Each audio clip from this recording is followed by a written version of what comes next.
నమస్తే. అందరు ఎట్లున్నారు? అంత మంచే కదా. ఇలా మీకోసము మస్తు ముచ్చట్లు పట్టుకొచ్చిన. మరి దబ్బున చెప్పుకుందామా? చలో పాండ్రి. ఈశ్వరప్ప హోమియో క్లినిక్ సమర్పించు ధూమ్ దా ముచ్చట. ఇక ముచ్చట్లు షురు.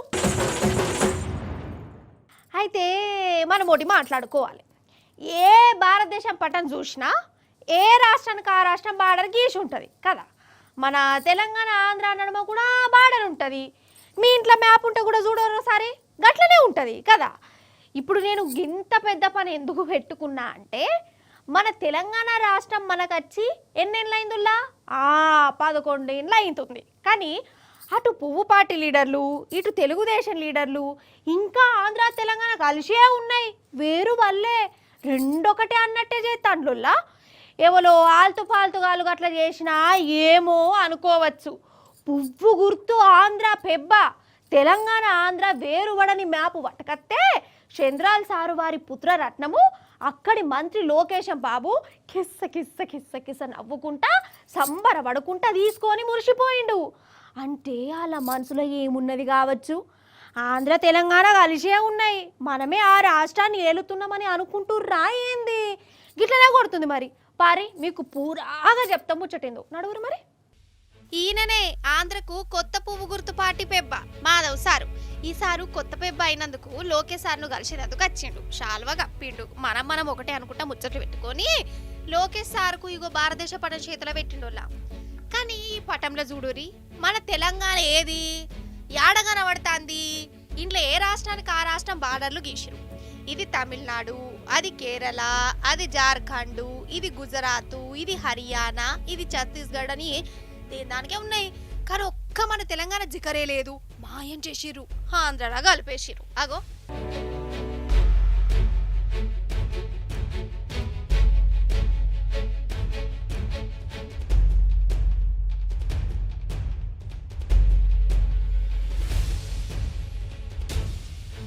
చూసిరు కదా. అంటే ఆంధ్ర తెలంగాణ వేరు కాదు, రెండు ఒకటే కలిసే ఉన్నాయని అర్థమా? ఈ పట్టం ఇచ్చింది పువ్వు పార్టీ పెబ్బ, తీసుకున్నది ఆంధ్ర మంత్రి లోకేశం బాబు. ఈ రెండు పార్టీలు కలిసే పోటీ చేసినాయి, పొత్తుల్నే ఉన్నాయి. అంటే బీజేపీ తెలుగుదేశం పార్టీల మనసులో ఏమున్నది కావచ్చు? ఆంధ్రను ఏలేది మేమే, తెలంగాణలో ఏలేది మేమే, కాబట్టి రెండు ఒకటే అనుకుంటురా? లేకుంటే ఏది మరి? ఈడ తెలంగాణకు ఎందుకు గుర్తింపియలే, ఎందుకు వేరుగా చూపించలే? ఇది కుట్ర కాకుంటే ఇంకేంటిది? దీంట్లో ఛత్తీస్గఢ్ కనబడుతుంది, కొత్తగా ఏర్పడ్డ ఛత్తీస్గఢ్ రాష్ట్రం కనబడుతుంది, జార్ఖండ్ రాష్ట్రం కనబడుతుంది. కానీ 70 సంవత్సరాల పాటు నిరంతర పోరాటాల తర్వాత, త్యాగాల తర్వాత, ప్రజాస్వామిక ఉద్యమం తర్వాత రాజ్యాంగ నిబద్ధతతో తెలంగాణ రాష్ట్రాన్ని మనం సాకారం చేసుకుంటే ఘనమైనటువంటి ఒక సాంస్కృతిక చరిత్ర కలిగినటువంటి ప్రత్యేకమైనటువంటి ఒక తెలంగాణ చరిత్ర కలిగినటువంటి తెలంగాణ పటం మాత్రం ఈ మ్యాప్లో కనబడతలేదు.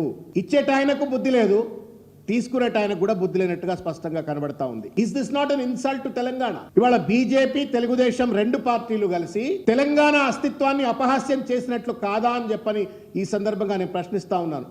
ఇక తెలంగాణ ఆత్మగౌరవాన్ని ఇజ్జతిని దెబ్బతీసిన ఈ పువ్వు పార్టీ ఇప్పటికిప్పుడు క్షమాపణ చెప్పాలని మన రావన్న డిమాండ్ చేసిండు. నిజం చెప్తున్నా, ఈ పటాన్ని చూసుడుతోనే నాకపానం కలుక్కుమన్నది. తెలంగాణ తెచ్చుకొని 11 ఏళ్ళు అవుతుంది. అసంటిది ఈ ఆంధ్ర లీడర్లు తెలంగాణను ఒక రాష్ట్రం లెక్క కూడా చూస్తలేరంటే ఏమనుకోవాలి? అంటే తెలంగాణలో షే పాటే నాయ ఉన్నది, ముఖ్యమంత్రి కూడా మనోడే నాయే, మనమే నాయ వెనకకెళ్ళి నడిపించేది, ఇది కూడా మనదే. ఇక ఇవి రెండు వేర్వేరు రాష్ట్రాలు ఎందుకు అవుతాయి? రెండు ఒకటే అని అనుకుంటారు కావచ్చు. ఇట్లనే అనిపిస్తుంది నాకైతే. ఎంత అన్యాయముల్ల ఇది. ఓ దిక్కేమో మోడీ సారు తాపుకోసారి మన తెలంగాణ మీద ఏదో ఒకటి అంటనే ఉంటాడు. తల్లిని చంపి బిడ్డను వేరు చేసినాం అనుకుంటా. ఇక చంద్రాల్ సార్ గురించి మీకు సపరేట్గా చెప్పవలసిన పని లేదు. సారుకు మన తెలంగాణ మీద ఎంత పాయరం మీకు ఏరుకున్నదేనా? అసలు నాకు ఇప్పుడు అనిపిస్తుందోలా, మన హైదరాబాద్ నడి సెంటర్లా మన తెలంగాణతోని ఏ సంబంధం లేని రోషయ్య సార్ విగ్రహం పెట్టిరు. బనకషెళ్లతోని నీళ్ళెత్తుకపోతురు. ఇక ఇప్పుడు భారతదేశం పటంలో తెలంగాణను రాష్ట్రం కిందికే లెక్కెత్తలేరు. అంటే ఇదేం కుట్ర కావచ్చు అసలు? రాను రాను ఇంకెన్ని చేస్తారు వీళ్ళు? అయితే ఇలా పగటిలి నేను అన్నం తినలేదోల్లా. నేను తినలేదని ఎరుకవుడుతోనే మా అక్క నా కోసం కోడి కూర స్పెషల్గా అండి సద్ది కట్టుకొని తీసుకొచ్చి నాకు తినబెట్టింది. ఊరుకోడే మంచిగా ఉన్నది. మా అక్క కడుపు చల్లగుండా అన్నట్టు కోడంటే నాకు యాదకొచ్చింది. ఇప్పుడు నల్గొండ జిల్లా నెగరికల్ పోలీసుల ముంగడికి పెద్ద కేసు వచ్చిందిగా అదోల్లా. ఇప్పుడు ఆ కేసును ఎటు తేల్చాలో అర్థమే అవుతలేదు వాళ్ళకు. దర్యాప్తులు, ఇన్వెస్టిగేషన్లు, ఇంటరాగేషన్లు, అసలు మామూలుగా లేదా కథ. గంత పెద్ద కేసు అది. అగో ఆడ పోలీస్ స్టేషన్ ముంగట పెద్దవి కూడా వచ్చింది. పారి మరి ఆ కేసు అంతా పురా కరుచుకున్నద్దాం. నడువురే. గంగవ్వ, ఓ గంగవ్వ, ఏందవ్వ నీ బాధ? కోడిని పట్టుకొని పోలీస్ టౌన్లోకి వచ్చినావు, ఏంది ముచ్చట? కోడి పిల్ల కాళ్ళు గోందేయ బర్రెని గడ్డేస్తారు. ఆ గడ్డి బయట కాడిపోయి గడ్డి బయట గడ్డి వేస్తే గడ్డిగా ఉంటుంది. ఆ వస్తువుని కట్టి తీసుకొని గ్యాస్ని అట్లే కూడబట్టుంటేనే మేము చూడకుంటే ఏమో మరి ఏమో కొట్టిందో ఆ చూడండి వాడిని మేము ఎట్లా అంటాం, పండ్లతో మేము ఇద్దరం ఆడనే ఉన్నాం. మిగల వాళ్ళం మేము చూస్తుంటేనే కొట్టిండు కోడి, ఏమిటి కొట్టింది కోళ్ళు ఉండవు ఆ ఊరు అన్నప్పుడు. మరి పసలన్నా చేను తింటే ఆడ కట్టేస్తారు, ఆ చిన్న పాయమాలు కట్టించుకుంటారు. మరి ఈ కోడి కూడా మరి ఆ పాయమాలు కట్టించుకోక కొట్టిండుగా. అవ్వ ఏమంటాందో అర్థమైంది అనోలా మీకు? నేను చెప్తా మంచిగా. ఈ కోడిని ఇంటి పక్క పొంటైనా కొట్టిండట. కథం అవ్వకు మస్తు బాధ అనిపించింది. ఏ కష్టం వచ్చినా పోలీసులకు చెప్పాలన్న కాన్సెప్ట్ యాదికొచ్చింది. కోడిని పట్టుకొని పోలీస్ టౌన్కి వచ్చి, సార్ నా ఇంటి పక్క పొంటి ఉండే రాకేషు మా కోడిని కొట్టిండు సార్, కాళ్ళు ఇరిగింది సార్, మీరే కేసు పెట్టాలి సార్ అని బాధపడుకుంటే ఏడ్చుకుంటూ చెప్పింది. అయితే ఈ కోడట ఇంటి పక్క పొంటి ఉండే రాకేష్ ఇంటి కాడ గింజలు బుక్కుతుందట, గింజలు. అయితే రాకేష్ కోపం వచ్చింది. కట్టె తీసుకొని కోడిని కొడితే దాని కాలు ఇరిగినట్టు అయింది. కుంటుకుంటా తనలాడింది. ఇక ముచ్చట గంగవ్వకి ఎరికైంది. డైరెక్ట్ పోలీస్ టౌన్కి వచ్చి ఈ పని పెట్టుకున్నది. ఇగో పోలీసు వాళ్ళు సంజాయిచ్చిరట ఆమెను. కోడి రేటెంతో గన్ని పైసలు రాకేష్తో కట్టిస్తామని చెప్పిరట. అయినా ఇన్లే, నా కోడికి న్యాయం కావాలి, రాకేష్కు శిక్ష పడాలని జిద్దు మీద ఉన్నదోల్లా. లాస్ట్కు గ్రామ పంచాయతీ పెద్ద మనుషులను కూసబెట్టి ఈ పంచాయతీ నింపుతామని మాటిచ్చిరు పోలీసులు. చూసిరా ఈ కోడి ఎంత పెద్ద ఎగురం పెట్టిందో. కానీ ఏ మాట కామాటినోళ్ళ మన పోలీసు వాళ్ళకి అసలు ఏమన్నా కేసులు వస్తానయ్యా? కోడిని కొట్టిరు, బాతును ఎత్తుకపోయిరు, బాలపాల ప్యాకెట్ దొంగతనం చేసిరు, యొగ్గిసోంటి బాగానే వస్తాన్నాయి. అవు కానీ ఈ నడుమ దొంగల ముచ్చట్లు బాగానే చెప్తున్నా కదా. తీరొక్క దొంగతనాలు వస్తున్నాయి, కానీ అందరు మగ దొంగలే వస్తాను. ఒదిక్కేమో లేచింది, నిద్ర లేచింది మహిళా లోకం, ఆకాశంలో సగము అన్నింట్లా సగము అని లోకమంతా అంటుంటే మా గురించి పట్టించుకుంటలేరు. మేము దొంగతనాలు ఏమన్నా తక్కువనా, మాయం చేసుట్లా ఎనుకున్నావా అని కొందరు అక్కలు అనుకున్నట్టున్నది. ఇక నాకు తెలియదు మరి వాళ్ళ పర్ఫార్మెన్స్లు ఎట్లా బయట పెట్టిర్రో చూడురు మీరే మీ కళ్ళతోటి. అక్కలు, ఓ దొంగక్కలు, ఇక రంగంలోకి దిగుర్రి. చూస్తురా, ఈ అక్క సామాన్ల చిట్టి చేతిలో పట్టుకొని కిరాణం దుకాణంకి వచ్చింది. ఆగో షాయిపత్తి డబ్బా కొనాలంటే బుట్టలేయాలి. కానీ ఈ అక్క సోడు దోస్తులను విలిపించుకొని మాయం చేస్తాంది. 1 2 3 4 ఓయమ్మనే సరిపోతలేనట్టున్నాయి కదా. రెడ్ లేబులా, చక్రా గోల్డా అక్క. ఒకళ్ళు తీసుడు, ఇంకొకరు దాచిపెట్టుడు, అవతల పడుడు. అసలు ఏమన్నా ఎత్తుకపోతానులా. అది కూడా ఏది పడితే అది తీసుకపోలేదు వల్ల కళ్ళ ముగట గన్నిగాన సామాన్లున్నా షాయి పత్తును బూస్ట్ ప్యాకెట్లు ఏరుకోరి మాయం చేసిరు. భలే దొంగలు పటు.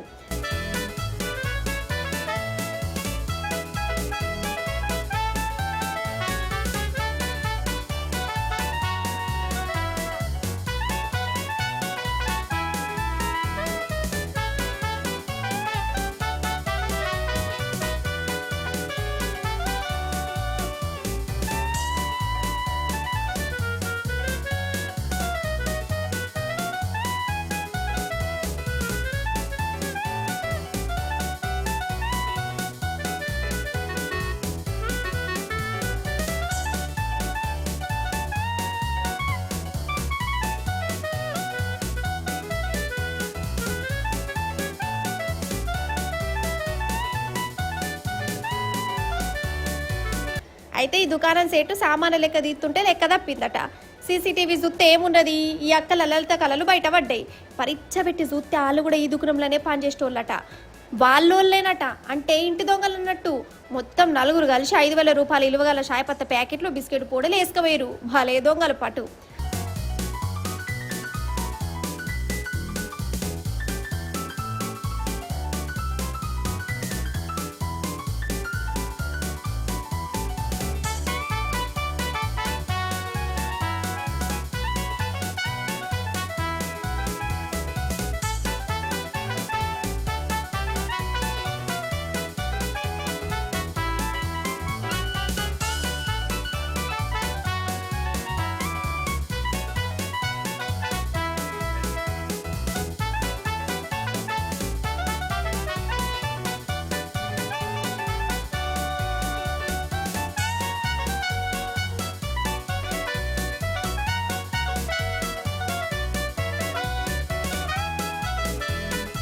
అయినా మొగోళ్ళే దొంగతనాలు చేయాలనా? మాకేం తక్కువ? మాకు చేయరాదా?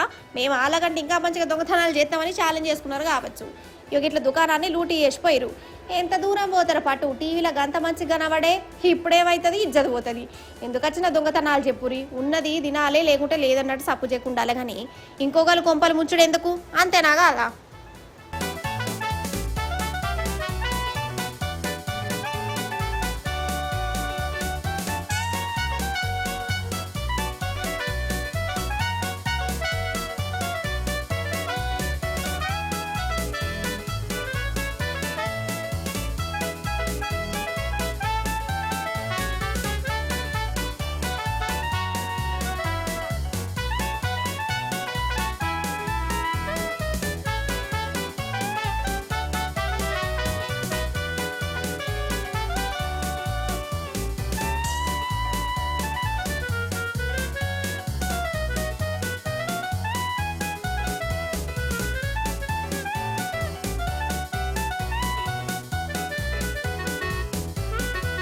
నిజంగా సావు కంటే కూడా చచ్చిపోతాం కావచ్చు అన్న భయమే చాలా చాలా డేంజరు. సావన్న ఇట్లా చెప్పక చేయక చచ్చిపోతుంది. ఆ టెన్కి ఏమవుతుందో చచ్చిపోయిన వాళ్ళకి కూడా తెలియదు. అదే ఇక రేపు సత్తం కావచ్చు, మాపు సత్తం కావచ్చు, ఇవాళనే సత్తనా, ఇక నేను పోతే మా వాళ్ళు ఎట్లా గుండెపోటు వస్తుందా, గుండె గట్టిగా కొట్టుకుంటా అందిగాలేందో, ఇక ఇప్పుడు గుటుక్కుమంట కావచ్చు. ఇగో గిసోంటి భయం ఉంటే ఖాతమే. ఇక ఏం రోగం రాకున్నా సగం చచ్చిపోతారు అన్నట్టే అవుతుంది. కంటి మీద నిద్ర ఉండదు, కడుపు నిండా అన్నం తినుడు కూడా ఉండదు, మనిషితోని మాట్లాడు ఉండదు, ముఖమంతా మార్చుకునుడు ఉంటుంది కదా. ఇప్పుడు కర్ణాటకలో గదే కథ అవుతుందోళ్ళ. గుండెపోటుతోని సత్తం కావచ్చన్న భయంతో అక్కడ జనాలు దావకాన్లకు ఎగబడతారు. చూడురు మీరు. అయితే ఈ నడుమ ఉత్త పచ్చిగా జనాలు గుండెపోట్లతో కాలం చేస్తాను కదా, అప్పటిదాకా మంచుకున్న వాళ్ళు అప్పటికప్పుడే చచ్చిపోతారు. గిసోంటివి చూస్తుంటే నాకు వణుకు పుట్టింది కాదా మరి. అయితే ఈ నడుమ కర్ణాటక రాష్ట్రంలో చాలా మంది ఇట్లా ఉత్తి పచ్చిగానే గుండెపోట్లతో కాలం చేస్తున్నారు. వల్ల అందరూ పడుచు పిల్లగానిలేనట. మళ్ళా ఒక్క హసన్ అనే జిల్లాలనే నెల రోజులల్లా 23 మంది జీవిడిచిరు గుండెపోటుతోటి. ఇంకేమున్నది, ఈ జిల్లాకే గుండెపోటు పట్టింది కావచ్చని భయం పట్టుకున్నది. ఇక ఇక్కడ వాళ్ళు దావకాండ్లకు లైన్లు కట్టిరు. 10 కాదు 100 కాదు, దినాం 1000 మంది మైసూర్లో ఉన్న జయదేవ అనే దావకాండ్లు వస్తాడట గుండె టెస్టుల కోసం. షిట్టీలు రాయించుకునేందుకు పొద్దుగాలనే పండ్లు కూడా దోమకు ముందే నోట్లే బురిసే వేసుకొని గుండెపోటు టెస్టుల కోసం లైన్లు కడుతురు. చూడు ఎంత భయం ఒక్కొక్కలకు, అంతే కదా.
అంటే ఎవరికైనా తీపేనాయే మరి.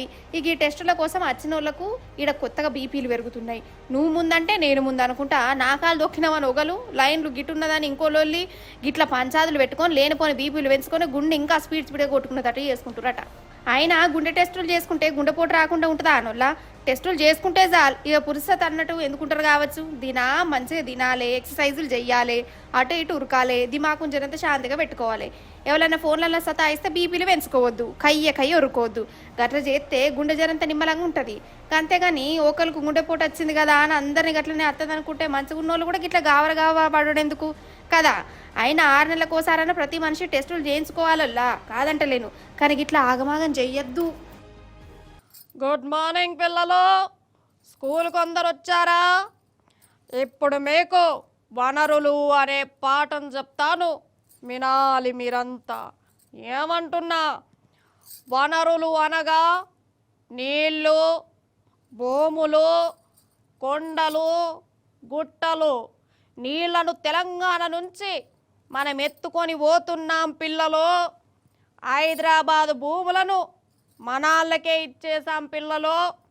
తెలంగాణ భూములకు నీళ్లు పారకుండా ఆంధ్రాకే వచ్చేలాగా చూశాను పిల్లలు.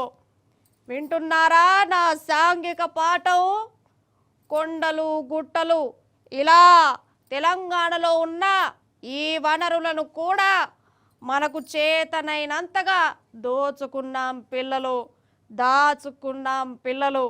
ఇది చరిత్రలో రాసి ఉంది, నిలిచిపోతుంది అన్నట్టు. హైదరాబాద్ను కూడా నేనే కట్టాను, గాలి అనే వనరును నేనే తెచ్చాను పిల్లలు. ఖనిజాలను దోచుకున్నాను. సారీ, క్షమించాలి పిల్లలు, దోచుకున్నాను కాదు, వాడినాము. ఇవాల్టికి ఇదే మీకు సోషల్ పాఠం పిల్లలు. జై తెలుగుదేశం, జై శ్రమదానం, జై జన్మభూమి, జై అమరావతి ఇటుకపెడ్డ. ఏం లేదల్లా. అయితే మన చంద్రబాబు సారు బడి పంటలు అయిపోయిండు కాదోళ్ళా. ఏందవా ముఖ్యమంత్రి కుర్చీలో దిగిపోయిండా అని అనేరు. సారు కుర్చీని ఇది పెడతాడా కానీ. అయితే గురు పూర్ణిమ అని ఒక స్కూలుకు పోయి పాఠాలు చెప్పిండు. కానీ ఇప్పుడు నేను చెప్పినట్టు చెప్పలే, ఇంకో తీర్లా చెప్పిండు. మీరు వినాలే మరి. చంద్రాల్ సారు నా పాఠం చెప్పిన తరిక చూసి మీరు ఫీల్ కాకురి సారు. మా జనాలు గిట్లా అంటుంటే వాళ్ళ తరపున నేను చెప్పినాక అంతే. ఫీల్ అవుతలేవు కదా సారు. ముచ్చటైతే చూడుర్రి. అయ్యి అగ మన చంద్రాల్ సార్ చూడురోల్లా మా ఇల్లే బడి పంతులు అయిపోయిండు. ఆంధ్రాలో ఉన్న ఒక్క సర్కార్ బడికి పోయి సారు వారు పాఠాలు చెప్పిండు. ఆగో సార్ క్లాస్ రూమ్లకు పోయిండు. సారు ఇక మీ పాఠం చెప్పు సారు. ఏంటి పిల్లలు బాగున్నారా? బాగా చదువుకుంటున్నారా? అందరూ అటెన్షన్ లో ఉన్నారా? వేరే ఎక్కడ ఆలోచనలు ఉన్నాయా? మళ్ళా నేను అడిగి చెప్పగలుగుతారా? నేను చెప్పింది యాజ్ ఇట్ ఈజ్ మీరు చెప్పాలి, సరేనా? సిద్ధమేనా? అయితే నేను బ్రీఫ్ గా చెప్తాను. చెప్పిన తర్వాత మీరు ఏదైనా అడిగితే సమాధానం కూడా చెప్పాలి. చెప్తారు కదా? ఓకే. అయ్యయ్యో సార్, మీరు బ్రీఫ్ అని అనుకుని సారు. బ్రీఫ్డ్ మీద అంటే నాకు మళ్ళీ ఏమేమో వెనకటి రోజులు బతికత్తాయి. సరే సరే, ఇక మిమ్మల్ని డిస్టర్బ్ చేయగాని కడమ పాఠం అయితే చెప్పి ధరించురిగా. మొదటి సబ్జెక్ట్ వచ్చి మనకు వనరులు. వనరుల గురించి మీరు చదివే పాఠ్య పుస్తకాలు దాన్ని ఏమంటారు? ఎందుకు వనరు అంటున్నారు? ఉపయోగపడుతుంది కాబట్టి. మీ నాన్న ఇంటికి పోతానే మీకేదో తినుబండారం ఇస్తాడు. దాన్ని తాజా కూరగాయలతో కూడా తయారు చేస్తాడు. దాన్ని ఏమంటారు? వనరులు అంటారు. ఎందుకు? ఉపయోగపడుతుంది. నీరు, విద్యుత్, అదే మాదిరిగా బస్సు, కూరగాయలు, పాఠ్య పుస్తకం, ఇవన్నీ కూడా వనరులు. ఇవన్నీ కూడా తయారు చేసినప్పుడు నేరుగా గాని వస్తువులతో తయారు చేస్తారు. అవునా కాదని అడుగుతున్నా మిమ్మల్ని. ఇది రావడానికి తయారు చేసే అన్ని కూడా వనరులే. ఇన్నరా అనొల్లా చంద్రాల్ సారు వనరులు అనే పాఠం ఎత్తుకొని పిల్లలకు వనరులు అంటే ఏంది, ఈ భూములేంది, జాగలేంది, గాలేంది, నీళ్ళేంది, ఖనిజాలేంది, ఓ గిట్ల అవన్నీ ఎప్పుకొస్తాడు. పండ్ల పని అవిన్ని తెలంగాణ నుంచి ఎట్లా ఎత్తుకపోతున్నానో కూడా చెప్తాడు కావచ్చని అనుకున్నారట చాలా మంది. కానీ సార్ అట్లేం చెప్పలే, పాఠంలో ఉన్నది ఉన్నట్టే చెప్పిండు. అక్కడికక్కడ సొంత పాఠం కూడా చెప్పిండు. మొత్తానికి చంద్రాల్ సార్ చెప్పిన పాఠం పిల్లకు మంచిగానే నెత్తికెక్కిందట. వాళ్ళకంటే ఎక్కువ లోకేషన్ సార్ కూడా అర్థమైనట్టున్నది. లోకేషన్ బాబు కూడా బడి పిల్లగాని లెక్కనే మారిపోయిండోల్లా. నాయన సారు కొడుకేమో స్టూడెంటు, నాయన వనరుల గురించి చెప్తుంటే లోకేషన్ బాబు రాముడు మంచి బాలుడు అల్లరి చేయడు టైపులా ఈయనకుంట చేరిండు వనరుల గురించి. అదన్నట్టు మంచట. ఉంటానా మరి. ఇప్పుడు ఏందంటే మీకు కండ్లు బైర్లు గమ్మే ముచ్చట తెచ్చిన. బైర్లు గమ్ముడా గట్లెట్లుంటుంది అంటే ఏంది అని నన్ను అడగకురి. ఈ పేపర్లలో టీవీలలో గిట్లనే చెప్తారు కదా, పర్షనే వారద చెప్పేటప్పుడు కండ్లు బైర్లు గమ్ముడు అని గసొంటిదే అన్నట్టు. అవు కానీ మిమ్మల్ని అడుగుడు మర్చిన. ఇగో నా గీ కమ్మలు ఎట్లున్నాయో నజరెత్తాలా లేదా? నాకు మంచి సెట్ అయినాయా? ఇగో ఈ కమ్మలు చూడురి, ఎండు కమ్మలా లేకుంటే ఉత్త కమ్మలా చెప్పురి మీరు. సరే సరే మీరు చెప్పకురి. కానీ ఇంతకు ముచ్చటేందంటారా? అయితే ముచ్చటేందంటే వెండి కిలో ఏ పాటు ఉన్నదిలా, ఎంత నడుతుంది దుకాణంలా? ఎందుకు అడిగినో చెప్తా కానీ మీరైతే ఇది చూడరు ముందట. గీ చూడు రే డబ్బాలు ఏమున్నాయో నేనే చెప్తా టైం వేస్ట్ చేయకుండా. బిస్కెట్లు, ఇవి ఉత్త బిస్కెట్లు కూడా కావు, వెండి వెండి వెండి బిస్కెట్లులా. అరే అవ్వంటే అగో అగో ఎన్ని గనం ఉన్నాయో కదా. ఇవి దొంగ వెండి బిస్కెట్లట, అంటే స్మగ్లర్ల పనితనం అన్నట్టు. ఒడిశా రాష్ట్రం భువనేశ్వర్లో కొందరు దేడిదిమక్కాళ్ళు అయ్యో ఈ కార్లో ఈ వెండి బిస్కెట్ల మూట ఎత్తుకపోతారు. ఆ కారు మీద ఎందుకో పోలీసు వాళ్ళకి అనుమానం కొట్టి చెకింగ్ చేస్తే ఇవి బయటికి వెళ్ళినాయి. మొత్తం 110 కిలోల వెండి. ఇక వీటి ఖరీదు ₹1,00,00,000 మీదనే ఉంటుంది.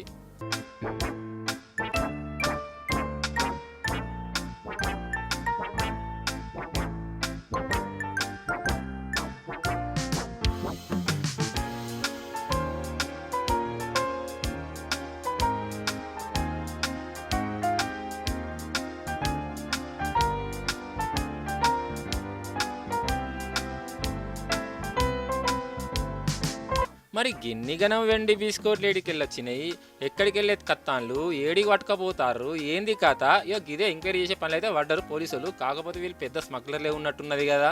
కానీ ఏ మాటక ఆ మాటనొల్ల మనం ఇట్లా రోడ్ పొంట పోతుంటే కార్లు గీర్లు బండ్లు గిన్లు కనబడతాయి కదా. కానీ ఏ కార్లో ఎన్ని కోట్ల రూపాయలు మారుతున్నాయో, ఏ బండి డిక్కీలో ఎంత బంగారం పెట్టుకొని పోతుర్రు, ఎవడెవడు ఏమేమి స్మగ్లింగ్లు చేస్తుర్రు ఏం అర్థమే కాదు కదా. ఈశ్వరప్ప హోమియో క్లినిక్ సమర్పించు ధూమ్ దా ముచ్చట. ఎగ్గివుల్లా గ్యాల్టీ ధూమ్ దా ముచ్చట్లు మంచిగా ఉన్నాయి కదా, మస్తు అనిపించినాయి కదా. మళ్ళీ వచ్చినప్పుడు ఇంకెన్ని మస్తుగా ముచ్చట్లు పట్టుకొస్తా. అప్పటిదాకా ఏం చేస్తారు? చూస్తూనే ఉండాలి టీ న్యూస్. టాటా బాయ్ బాయ్ నమస్తే. ఇక పోయేత్తా.